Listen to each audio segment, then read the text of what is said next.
if we're looking at what someone else has or what their path is or whatever that is, that's not meant to be our path. That's their path. Whether it's real or not or imagined, that's not the path we're supposed to be on. Like, let's learn from other people. I think that's great. Hey, wow, they got a great technique. They got some great visions. I'll learn from them, but their path is not my path. Hey, it's Rocky. Welcome to Richer Soul. Today's guest is Shawn Nowotnik, who says, Fck Happiness.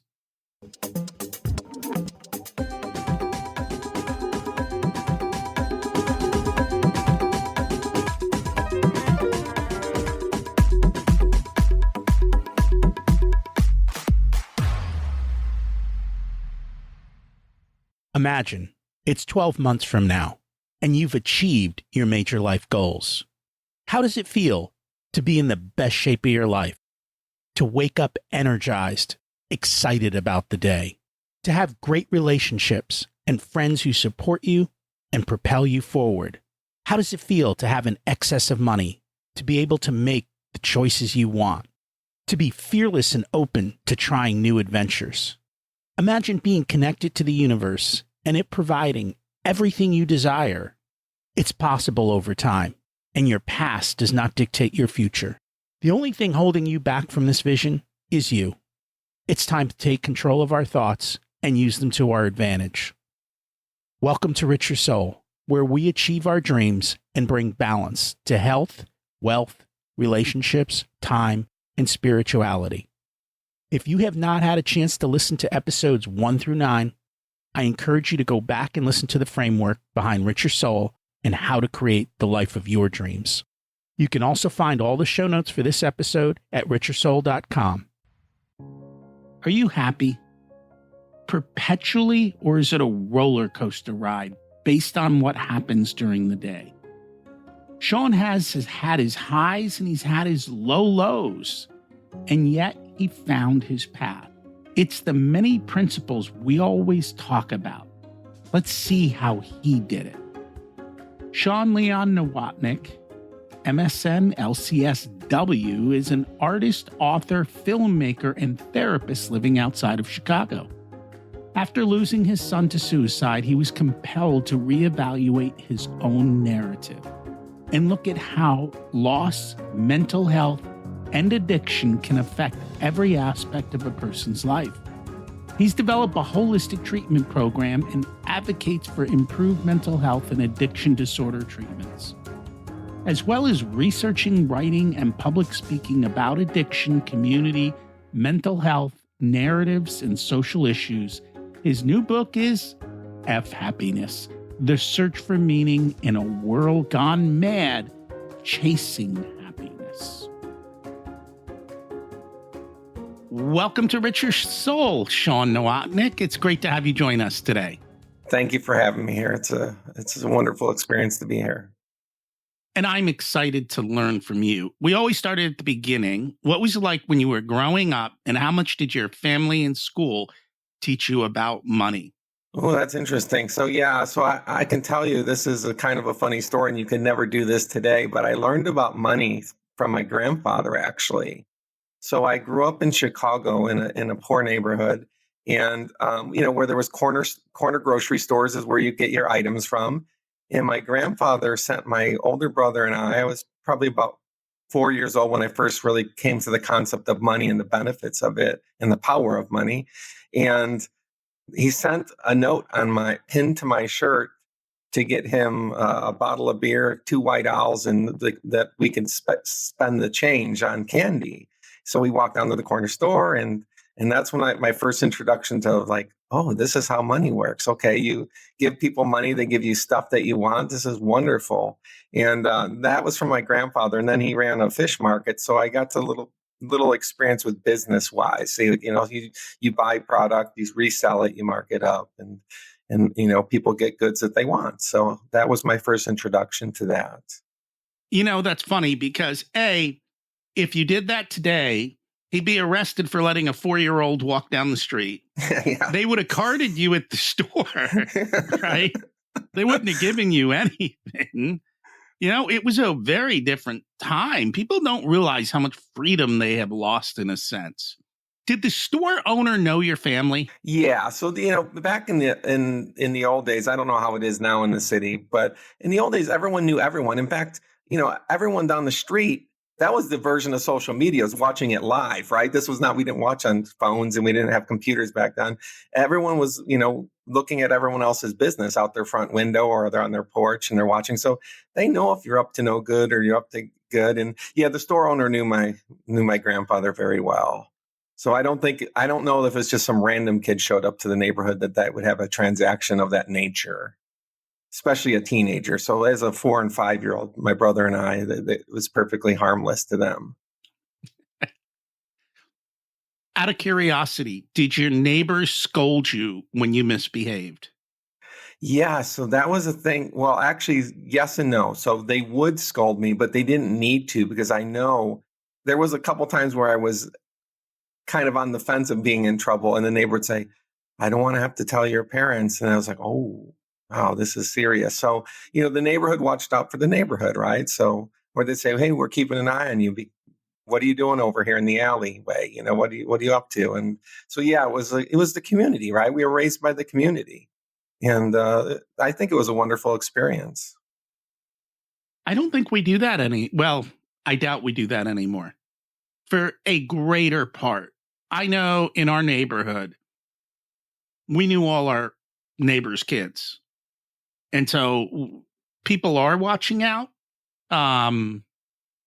But probably not to that extent, in that kids didn't have that much freedom to just go at will anywhere they wanted.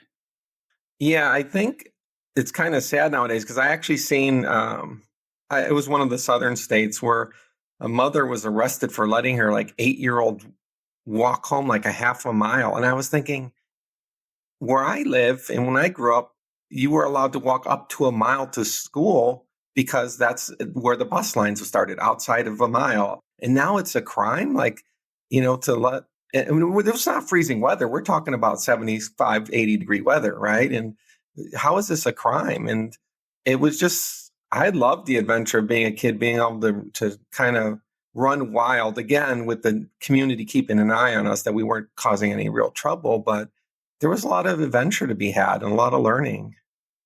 I walked to school too in, I guess it was third grade, or walked home in third grade. So I was relatively young, and we walked to Boy Scouts. And yeah, you would go places, and it was no big deal. It's a shame. We've forgotten how to let kids be kids. Yeah, yeah. And then when I moved to the suburbs, it was even more interesting, because we had, I called it the country. I didn't know that the suburbs, I thought it was, the country living, because there was actually some farms and some woods and stuff. And it wasn't all just, concrete buildings and in high rises. And oh boy, the adventures there were just amazing. You leave in the morning and just be back in time before the sun comes down, or before dinner, or your mom's yelling your full name. That's when I knew it. That's when I knew I was in trouble. If my mom said my middle name, I'm in trouble. That's it. Like, it's getting serious now. I better scoot home really fast. I'm guessing you didn't need a watch. You just looked at the sun. Yeah, pretty much. Yeah. Or you just ask somebody, or, in some areas there'd be like the banks used to always have like the time and stuff like that. So if it's just like, oh, you got to be home at 4, you look at a restaurant or a bank and they had the time always ticking out in front of the building. That made it easy. Did school teach you anything about money? I wish it did. No. In fact, I won't go on too much of a rant here, but I wish schools actually did teach children about finances, money, taxes, how interest rates work. These are really important, because it's everything in our life is based on these things, and we don't teach it. We're still on this model where we're all going to factories, line up a certain way, do this, do that, and they're not teaching things that are really important. And I don't understand why, because we all have to use money. We all have to save money. We should be saving money. We should be earning money, and we should understand the value of it, and also the cost of acquiring goods and loans and stuff of that nature, and what it's actually really costing us. I will say, I haven't used the quadratic equation in almost 40 years. I don't do sine and cosine, and I don't write book reports, right? But yet they don't teach you how to story tell. They don't teach you how to be happy. They don't teach you how to look at your emotions. And they don't teach you, like you said, all the things about life, basic money, taxes, comparison shopping, right? Or how to not get sucked into media and all of those types of things. And I think that's a big problem, because it's amazing how many kids I see at a very young age stuck on a screen. And I'm like, they're done. It's over. Like, too bad for that kid. Yeah, we lost another one. That's what I think when I see we just lost another one. Unless they get grounded from that device or they drop it in the water, they'll have some freedom for a little bit. But yeah, and the sad thing about that is, see, life doesn't have algorithms. Like, we just go out and experience life. Whatever is happening happens, right? But when we get on these devices, there's these algorithms. We just keep seeing the same stuff fed to us over and over, and it reinforces very specific ideas or items to us. And then we get stuck in that loop. And how do you grow, and how do you learn, and how do you expand from that? You don't. You're stuck. Unfortunately, you are. Yeah. So you grew up and you got into making films, and you were quite successful at that. Can you tell us a little bit about that journey? Yeah. So actually, I started as a talent agent. So what happened is, I'll just jump real quick. Started playing guitar as a teenager because I got hurt playing football, couldn't play football any longer. Started a band, didn't know anything about music. I learned quickly because at this time, all these bands were breaking out, and they told me my band was alternative. I didn't even know what this term meant. What I'm alternative? I thought I was like rock and roll, punk, maybe hard rock. And they're like, no, your band's alternative. Like, we want to sign you to a deal. I was like, what? I've only been playing this instrument for I don't even know how to read music. I don't even know what chords I'm playing. So I got into a recording studio, and I learned the ins and outs of, what production people do, what managers do, because I would run into all these really big bands coming out of Chicago and ones that were recording in the studios where I was at. And I got a real taste of how things are produced, right? It's everything down to the artwork for the packaging and the marketing of it. And unfortunately, I was dropped from my record deal before my record actually came out. So life lesson, right? So here I am. I'm working in a steel factory because I come from a blue collar family. So I knew how to weld. I knew machining. I grew up with this stuff in my garage, and I needed to make some money. And I figured, well, if I'm going to make money, I might as well make the most money and go into a trade while I figure out what's next. So I absolutely hated it. It's not that I'm better than that kind of work. It just wasn't fulfilling to me. I mean, a windowless building that's 100 and some degrees in the summer while you're trying to weld was not exciting. It was a miserable experience. And a lot of people there weren't happy with what they were doing. I said, I got to get out of here. And I had this idea like, well, why don't I use my knowledge from the music industry? I love Hollywood. It's got to be very similar, like this, blissfully unaware how complex the system really is, and just how, so I just tell the listeners out there today, it's okay to be blissfully unaware sometimes, because you will do things that normally you would be afraid to do. And if I knew how insane this idea was, I would never have done it. But I was, again, blissfully unaware. And I was like, I'm just going to fly to Hollywood. I'm going to go make some connections. I'm going to start a talent agency. So this was the opportune time, because this is about 97, 96, 97. The internet was just really coming into people's homes. People were starting to believe the internet was maybe possibly going to stay around. But a lot of the big agencies, talent agencies, were thinking the internet was a fad. So they weren't approaching the internet like I was. And I decided to start a one-stop shop. So it was going to be actors, models, musicians, graphic designers, everything you need to produce anything creatively. And that's how I got started. So, and from there, I segued into doing contract work with other people, including a really dear friend of mine who got me into working on record albums and doing artwork and props for bands. And it was through him that I became a Grammy member.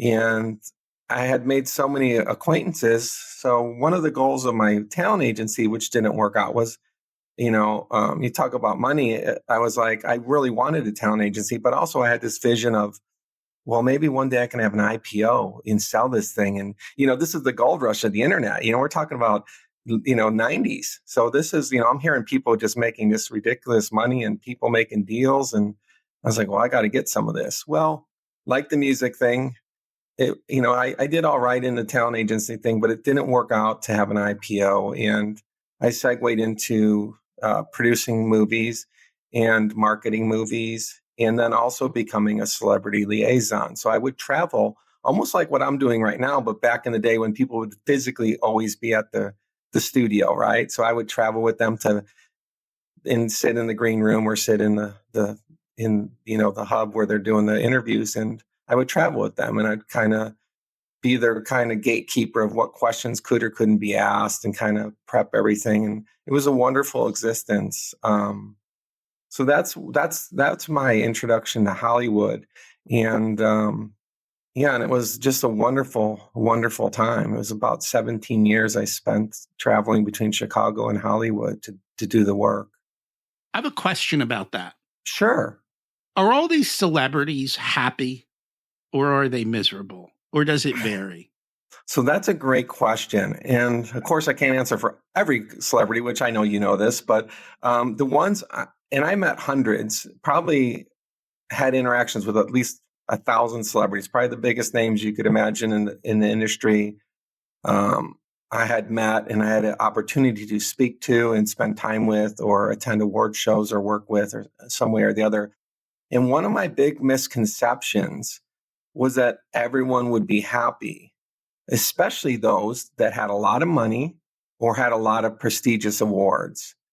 And I quickly learned, thankfully, I was befriended by quite a few actors, and especially some of the older generation of actors, the golden age of actors and that.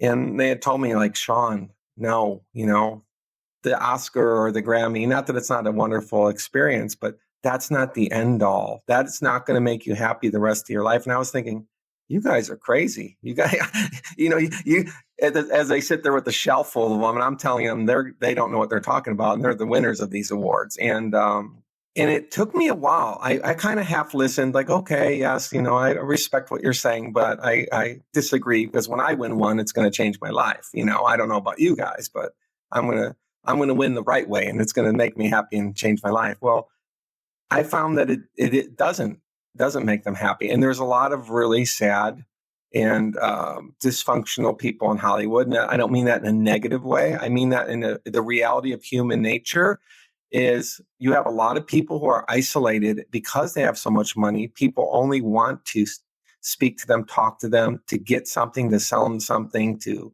acquire something, whether it's some of their fame or their money or stuff of that nature. So they have to really isolate themselves, and they have to question everyone who meets them. What is this authentic or not? Right? Why do they want to befriend me? And so a lot aren't happy, and that's why we see a lot of addiction, right? Like just like we see with the general public, it's the same thing, right? We have addiction and we have other unhealthy coping mechanisms because people aren't happy, and some of that goes back to, and we could talk more about this later if you want, is which my book is about meaningfulness, right? Because if we chase happiness, it's very fleeting, and meaningfulness sustains time, and it becomes part of our legacy. So it's important, why we do what we do. But to answer your question, yes, some were happy, but many were not. And they taught me that I wish I learned this just solely from my family, but I actually really solidified with Hollywood that, like, family is the most important thing. They told me that your relationship you have are the most important thing. So I think about, like my relationships, like, wow, how valuable this is. Some of my greatest assets are the people in my life. Family becomes very difficult when one person has hundreds of millions of dollars and the others don't, because there is an expectation.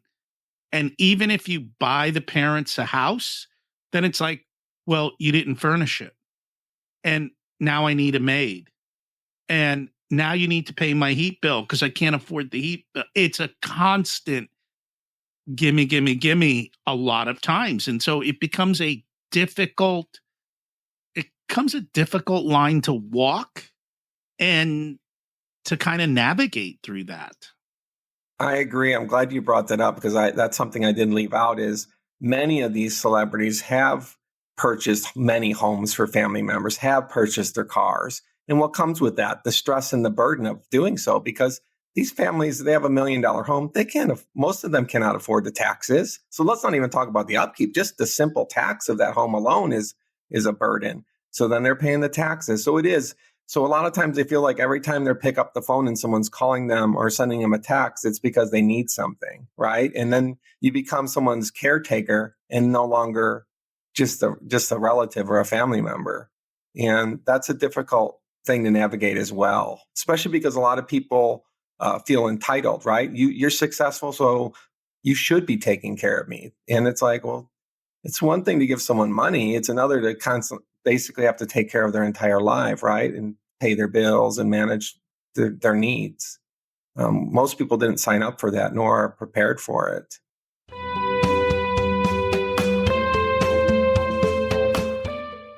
This episode of Richer Soul is sponsored by the Profit Answer Man podcast.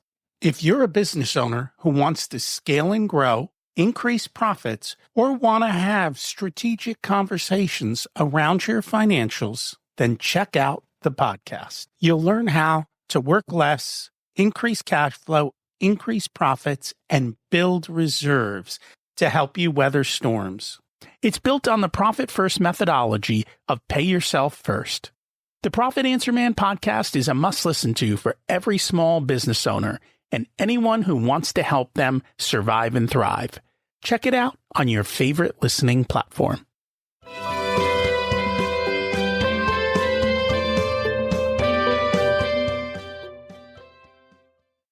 No, it's a very difficult line to walk, and yeah, I don't envy them.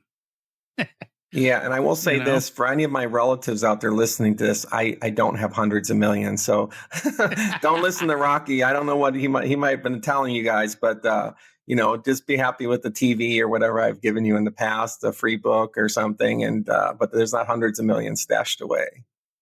So at some point, you decided to be a therapist. That's a massive shift. What brought that about? So yeah, as I said, I really was in love with Hollywood because I wasn't from that. I wasn't cut from that rug. I come from blue collar, lower income working family. And when you talk, and you asked this earlier, and I left this part out, is I had 4 generations living in one home. So this was not like, we're living high on the hog. This is everyone's pulling their weight, trying to keep the ship afloat. But I loved Hollywood. Everything was going great in my life. I was just about to direct my first documentary. So I thought, wow, I finally made it. A press release came out. I think it was in the Hollywood Reporter or something, one of these things where I was like, oh my gosh, my name's in there.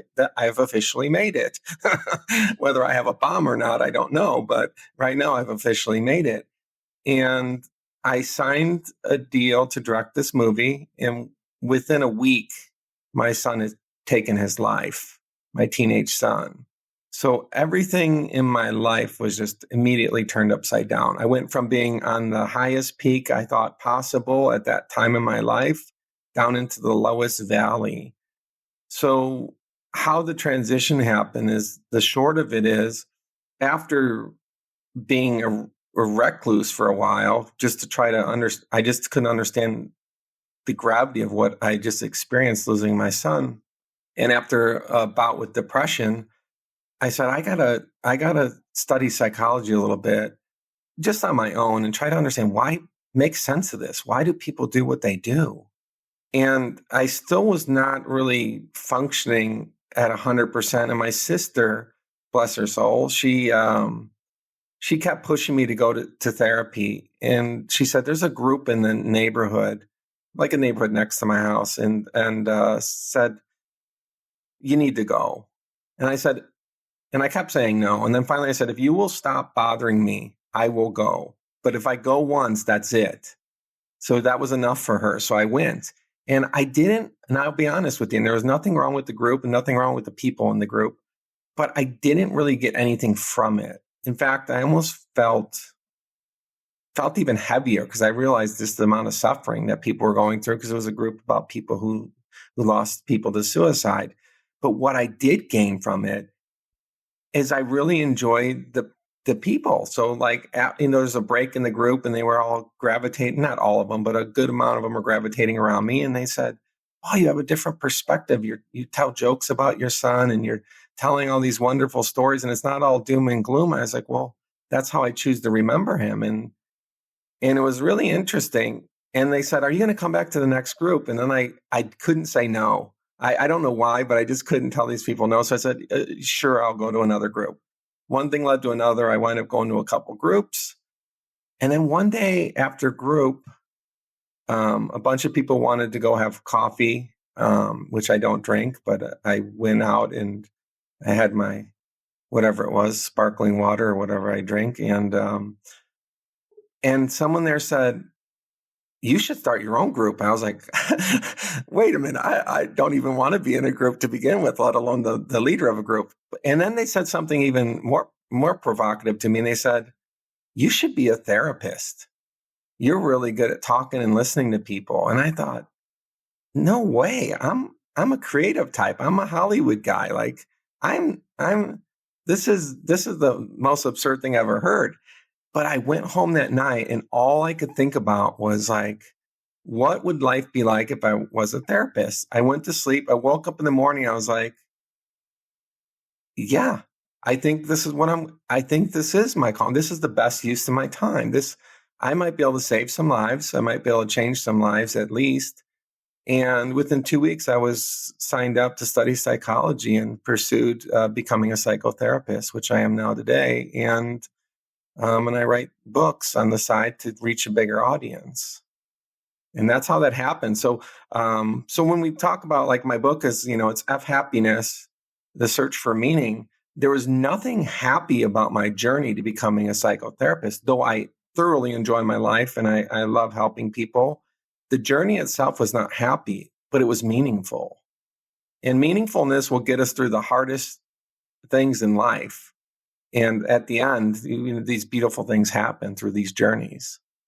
Why did you pick that title, Fck Happiness?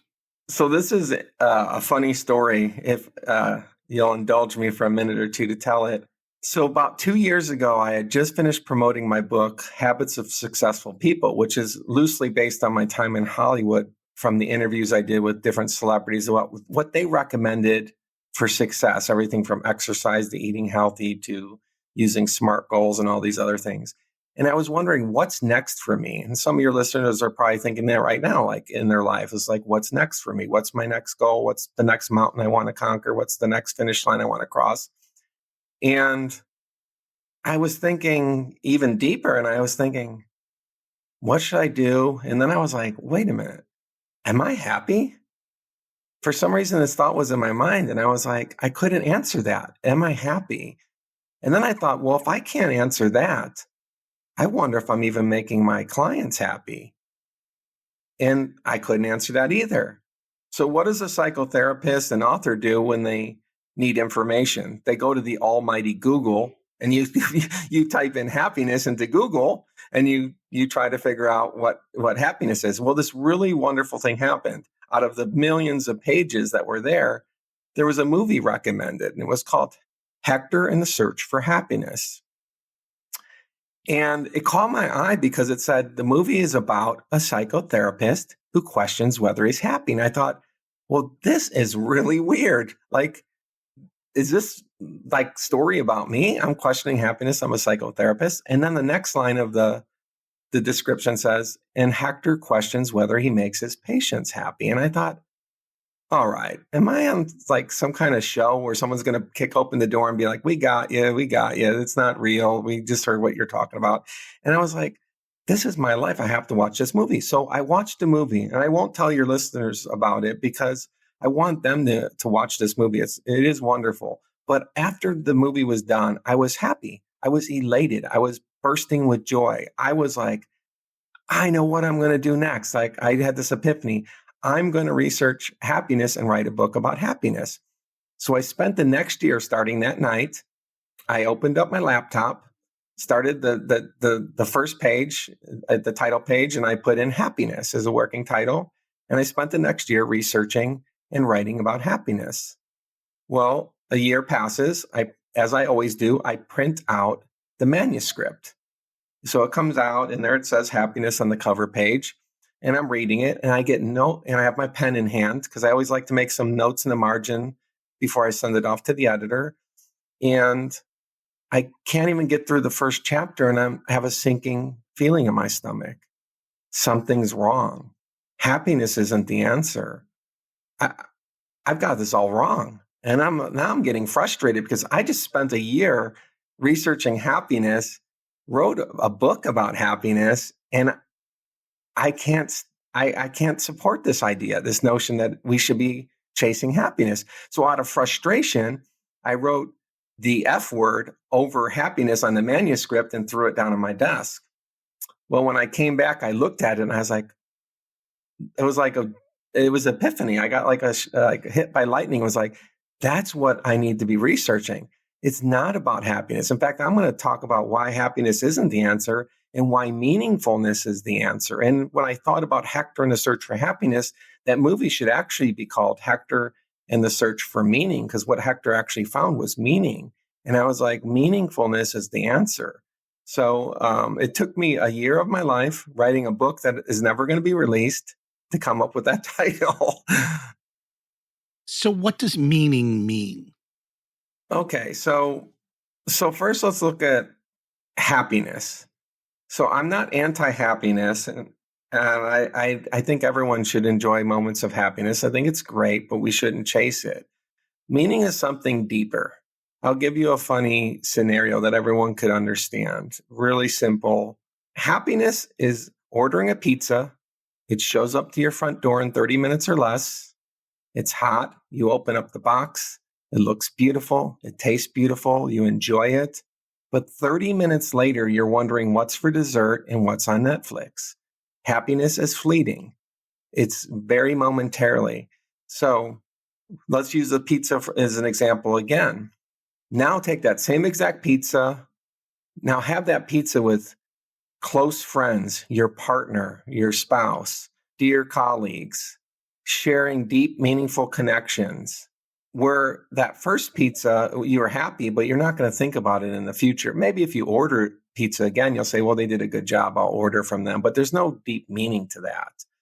But that conversation you had with your friends over that pizza, you're going to remember that a day later, a week later, a month later, maybe even a year or 10 years later. You're going to remember how they made you feel and how you made them feel. That's the difference between happiness and meaning. Meaning serves a greater good. It has a legacy to it. So how do people find meaning? That's a great question. So first, if I could rewind a little bit, let's first look at what everyone is chasing right now. Not everyone, but many of your listeners are probably chasing or have chased and realize that it's unfulfilling. So let's first talk about happiness, and then I'll segue to meaning, because I think it's an important kind of thing to understand. So happiness is detrimental to finding meaning, because what happens is with happiness, people look at other people who are happy and they say to themselves, what am I doing wrong? What is wrong with me? Why am I not as happy as them? Why am I not enjoying life as much as them? So where does this come from?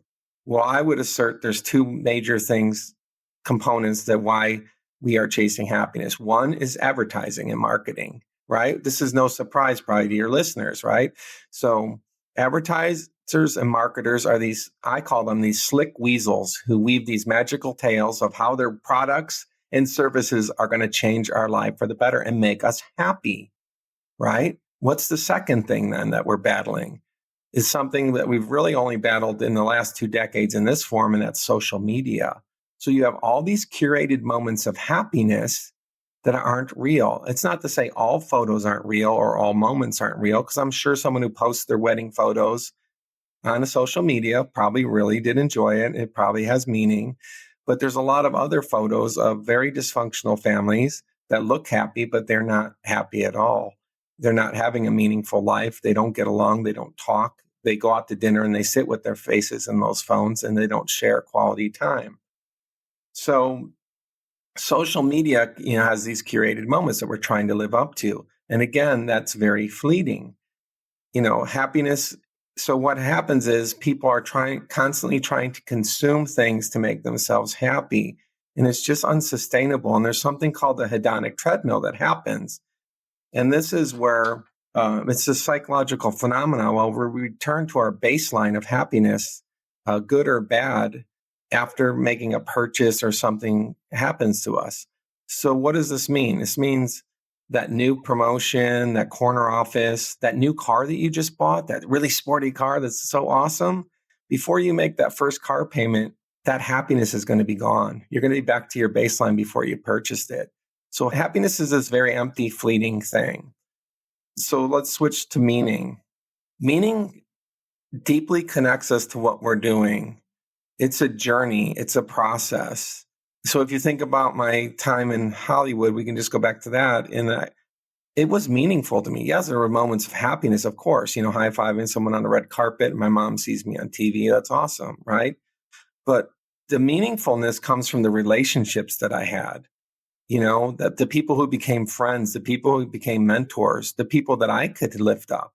Mostly they were doing the lifting because they were more powerful and financially stable and they were big names, right? But that was the meaningfulness, was the learning, the growing, and the experience. And a lot of times with happiness, we're more concerned about, again, the photo of what we're doing than actually being in the moment of what we're doing.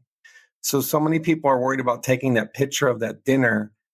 How about just engage with the people you're eating dinner with and just really savor that meal?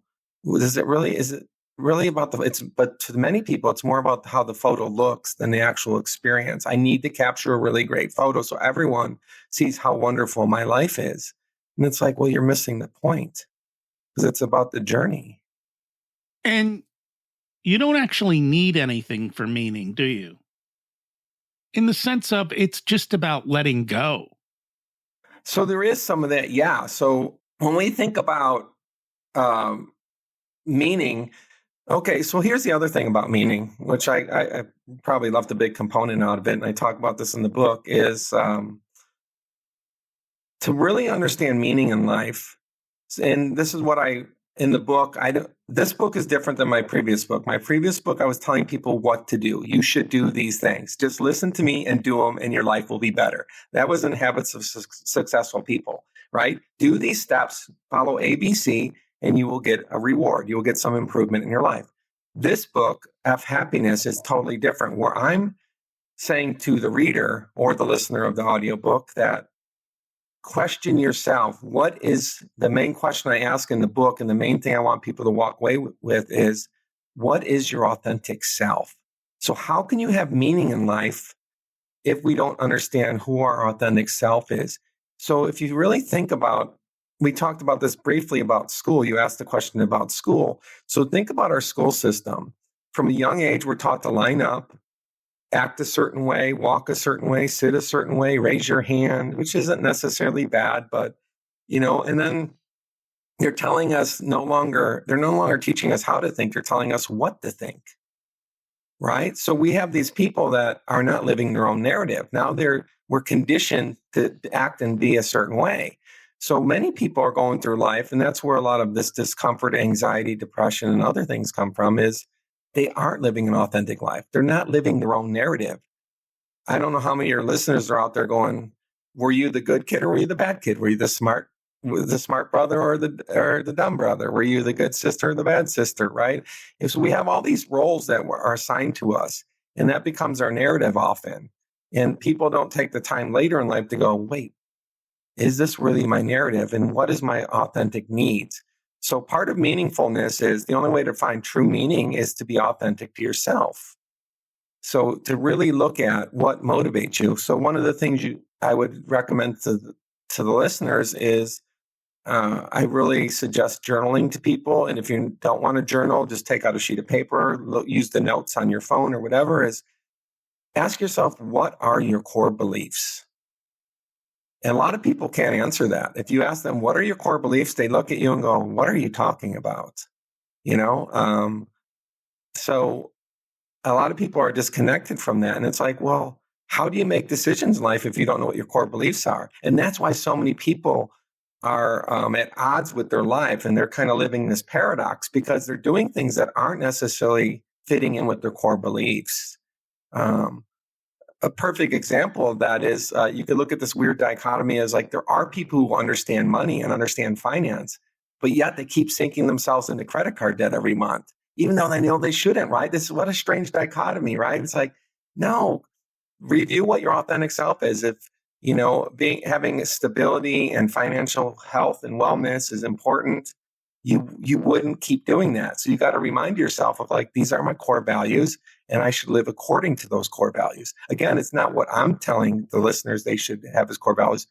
Ask yourself what your core values are, because that's how you're going to have a meaningful life. Because for some people, having this wonderful portfolio is going to be a meaningful life because that's their joy and their love and it's survival. Some people it's a hobby investing, some it's a career. But that has to be a personal choice based on what your core values are, what your characteristics are. And so that's really important. The other thing is with having meaningfulness, I would be remiss if I didn't bring up, it's really important to have strong relationships. We all should be the captains of our own ship. But with that being said, we all need a crew in life. I really do believe this. Very few things are done by individuals. There are some wonderful things that have been done by individuals, but for most of us, we work best in groups and surround ourselves with really good people. Again, people that share the same core values, people that are uplifting, that are also authentic. Because when they're authentic and we're authentic, guess what we get to do? We get to be vulnerable with each other. Because you can't be vulnerable if you don't know who you are. Because what is vulnerability? Because you don't even know who you are. So how can you share your authentic self? So I think that's really important too when we're searching for meaning. Is know what our authentic self is, have meaningful relationships, and go out in the world and find these adventures and what you love and what you're passionate about. Why do you think most people don't define their core values? Well, because we've been set in motion by so many other people before us. Whether your parents are good, bad, or indifferent, they did what they thought was right, or they raised us a certain way, and that has a huge influence in who we are. Whether we believe in ourselves, whether we have imposter syndrome, whether we're confident, we're not confident. Even if they had the best intentions, we could still just have issues with some of those areas in life. So again, things are set in motion and we just tend to go with it, right? Because we know inertia is not a good thing. So just keep moving. Well, but if we're doing the same thing over and over again and we're not getting the results we want, that's insanity, isn't it? I mean, so, right? Like, listen, if we know we have to make money, that's one thing. But if every day we go out and we make money, but we're miserable, something's got to change. We have to find another way of making money or find something else that's going to offset, doing something that we don't really enjoy to bring us meaningfulness in life. And most people don't question that. We're not really taught that. And that's the other thing is we should be, you talk about school and why aren't we teaching people to be in tune with themselves? Why don't we teach people about narrative? That's really important, because our narrative is going to change. And it should change because, as human beings, we want to grow, right? That's a wonderful thing is growth. And I agree with that. And you have a line in the book that kind of summarizes this. Unshackle yourself from society's chains and venture into the realm of true success, one defined by personal growth, well-being, and genuine connections. And we talk about that a lot. You have to have purpose. You have to adjust your mindset. You have to be healthy. And you've got to have whatever your spiritual purpose is. And you have to define what you want. Because if you don't define your destination, it is so hard to stay on course because you are constantly pulled off course. I thoroughly agree with you, Rocky. I think you hit the nail on the head with that one. In fact, I wish I would have quoted myself, because that would probably have been a shorter answer to your question earlier. So thank you for that. You just upstaged me with my own words. But no, I agree. And one thing when we were talking about, you asked the question of why people don't change, or why they aren't able to be authentic, or why they keep continuing on the same path. Another reason we do this is the fear of judgment. So if you think about this, at one time we were all part of tribes, right? Not in our lifetime, but well, in some ways we are. But we were we were literally part of tribes, right? And back in the day, if you didn't follow what the tribe was doing, you'd starve, you'd freeze to death, you'd be attacked or taken over or something, right? I would say that your little neighborhood in Chicago was a tribe. Yeah, that's why I corrected myself, because the more I thought about it, I was like, it was a tribe, right? But one of the big things that I think is important too for finding authenticity and meaningfulness in life, and you just made me think of this as well, is the fear of judgment. So again, I talk about this in the book, where why can't people be authentic? Well, we're afraid of being judged, right? So there's a couple things to help with the fear of judgment. If I can, just walk people through these, I think this is important. And so one is recognizing, as I mentioned before, that social media and advertisements are just these curated, ideas to sell us products and ideas that aren't necessarily needed. But as far as fear of judgment, really practice self-compassion. One of the things is we are some of our own worst critics. So I talked about our narrative that was set in motion by other people. Well, often we reinforce this in ourselves, right? And we keep telling ourselves, like, I'm no good at this, I can't do this. And it's like Descartes said, I think, therefore I am. Well, if you think you can't do it, you're not going to be able to do it. That's just how it is. So have self-compassion. I think the other thing is, this goes back to school as well. What does school give you a star for? Doing something perfect. That's not necessarily a bad thing, but we need to challenge the idea of perfectionism, because we're missing this great opportunity to learn. Dale Carnegie thought the same thing and expressed it, that, sometimes falling down is one of the greatest lessons in life. We get up and we're stronger and we do things differently and we learn and grow from it. Again, with the fear of judgment is, if we do have healthy relationships, we're less likely to feel that we don't fit in, right? Like, hey, people do like me for who I am and what I have to offer. And that reinforces this. And we're less likely to fear making a statement or sharing advice or growing or accepting opportunity. The other thing is the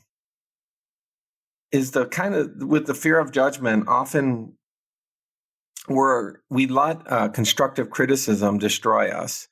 So there are, like, listen, if someone, gets upset with you in traffic and yells at you and calls you a bunch of names, don't internalize that. That person's just upset. You made a mistake, whatever. That has nothing to do with who you are at your core.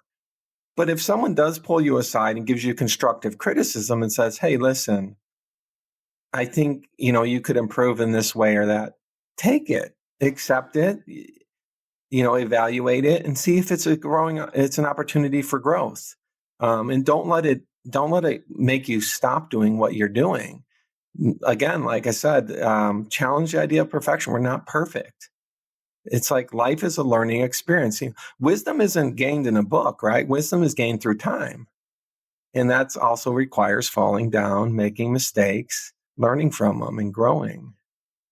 So I think that fear of judgment is a big thing that I do talk about in the book, and is important for people to be authentic and really to find meaning. Because if I'm pretending to be someone else because that's what's acceptable, I'm not authentic and I'm not living a meaningful life. I'm living someone else's life. Have you had any ahas since the book came out? That's a really good question. I'll answer this in a roundabout way.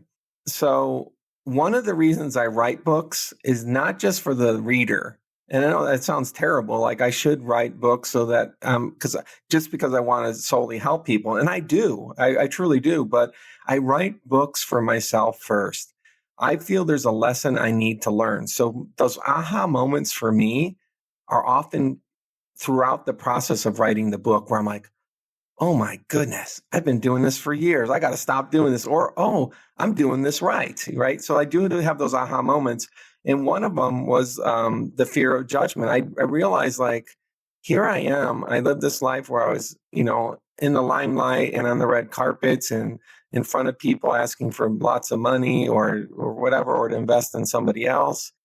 And I felt comfortable doing it. But yet, how much better could I have been at my job, or better my experience could have been if I didn't have such a fear of judgment? Because I was really struggling with that. So that was an aha moment in this book where I was like, wow, I need to fully embrace who I am at some point in my life. I'm not getting any younger. I don't know if the listeners are going to be able to see me on video or not, but I'm not getting any younger, and none of us are. And at some point in my life, I would like to know that I'm 100% comfortable with who I am. So I think the other aha moment I had was I am okay. And it's really sad because it should only be internally. Like I should know I'm okay just internally, like because I'm hitting my core values, I'm doing what I believe in. But when my girlfriend Anna said something about the book and how proud of me she was and how it's changing people's lives, and she's listening, to the audio of it. And I was like, yeah, you know what? Talking about that, I was like, I'm not that bad of a person. I need to stop fearing judgment as much. Like I'm so worried about what people are going to think that no, I need to free this. This is something I need to work on myself. And so that's an aha moment as well. Is like, there's always something, even though I'm the one putting the words on paper, am I practicing it? Or am I getting lazy with it or something of that nature, right? So those are ahas as well, to stay on track and kind of keep myself in check. Because we can become complacent in life at times. Always back to centering. And I think on this journey, it's hard to have a good comparator because the world doesn't show a good comparator. It shows a marketing comparator, not an enlightened person who's peaceful, hanging out and happy every moment of the day. Like you don't see them anywhere in the sense of they're not on Facebook and Instagram and all of that, because that would probably take them away from their bliss. Mm-hmm. And so it's hard to see what that looks like. And I think the other half of it is, in that case, you have to make sure you're not following their path. You have to pick your own path because it's your journey, not theirs. And I think too often we see someone's journey and we want to have that journey, and that's not us. And I think that's the other part of the problem. I agree. And that goes back to, like I said, those curated moments of happiness, right? When we're looking at other people, this goes back when I was researching this. It's kind of funny because this has been going on for millennia, but the idea of keeping up with the Joneses came out in 1913. We're 100 and some years later, and we're still talking about keeping up with the Joneses. How many generations have gone by, and we're still doing the same thing? And that goes exactly what you're saying, Rocky, is like, if we're looking at what someone else has or what their path is or whatever that is, that's not meant to be our path. That's their path. And whether it's real or not, or imagined, that's not the path we're supposed to be on. Like, let's learn from other people. I think that's great. Hey, wow, they got a great technique. They got some great visions, this. I'll learn from them, but their path is not my path. And I agree with that. And I think that's, again, going back to authenticity and meaningfulness, right? Because how can I have a meaningful life if I'm living Rocky's path, which is probably an awesome path? I'm not living my path then. And I think sometime in my 40s, I came to the realization that nobody can compete against me because I'm living my path. And if you're following my path, you don't have it the way I do it, right? You're not true to it. You might be doing something to compete, but you're really not, because you're following the wrong direction. You're doing things the wrong way for you. And that's one of the biggest things. I've always been somewhat of an outlier with that. I go my own direction, and I'm not afraid to say so, bluntly many times, which is not always good, but I don't care. No, that's awesome. I like that. I like, do your own thing, be your own person. One of the things I tell people in the book too is celebrate your uniqueness. Like, don't try to be different for the sake of being different, but celebrate your uniqueness. If you really think about some of the change in the world, you think about everything from, we're talking like early Walt Disney, Jonas Salk. We're talking about Viktor Frankl. We're talking about Martin Luther King, talking about Paul McCartney of the Beatles. These people, Steve Jobs, these people were doing things differently. They didn't do everything just like someone else did it. They cut their own path. They took a lot of risks. I mean, look at Jonas Salk, for goodness sakes. He's testing a vaccine on himself. Like, this person really believed in themselves. They're taking their own path, and they're going to do what they believe is right. In fact, including taking his own path, where when you talk about measuring up to other people, Jonas Salk could have easily said, well, I want to patent this vaccine so I could become a millionaire, and then I can be, next to this person or above this person or equal to this person. No, he said, no, it's free. Like, here's the vaccine. Like, that's different thinking. That changes the world. And it did change the world. That's amazing. So again, celebrate your uniqueness. I think, and that's only found through new paths, right? There's still new paths to be, traveled. So true.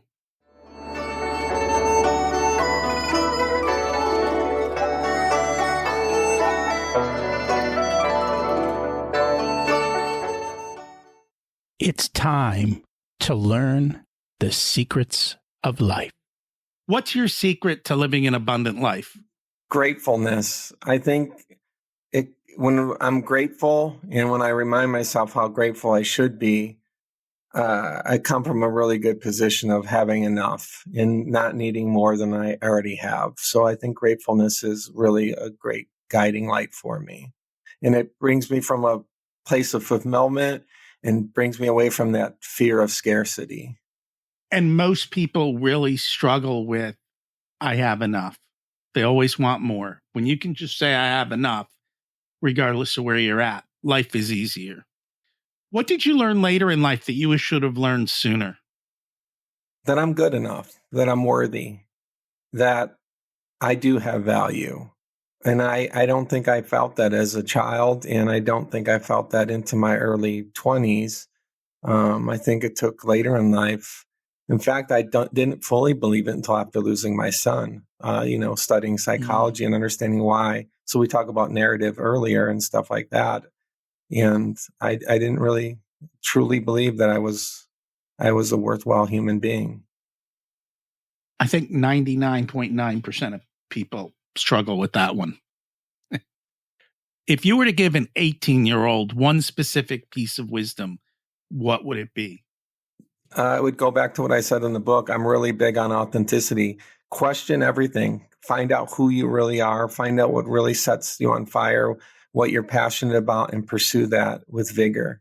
And that is the key. If people would like to learn more about you in the book, where can they find you? So to find the book, go to Amazon.com, and that's the best place to find Fck Happiness or any of my previous books. The best website to follow me if you want to find out a little bit of my history of Hollywood, as well as what I'm currently working on, the books I'm releasing, or any other creative projects I have working. That's Shawn Nowotnik. So it's ShawnNowotnik.com. And that would be a great place to follow up. And then you can even follow what I'm doing with therapy and where I work and stuff like that. Awesome. We will put that in the show notes. Thank you so much for joining us today. Thank you for having me. I really appreciate it.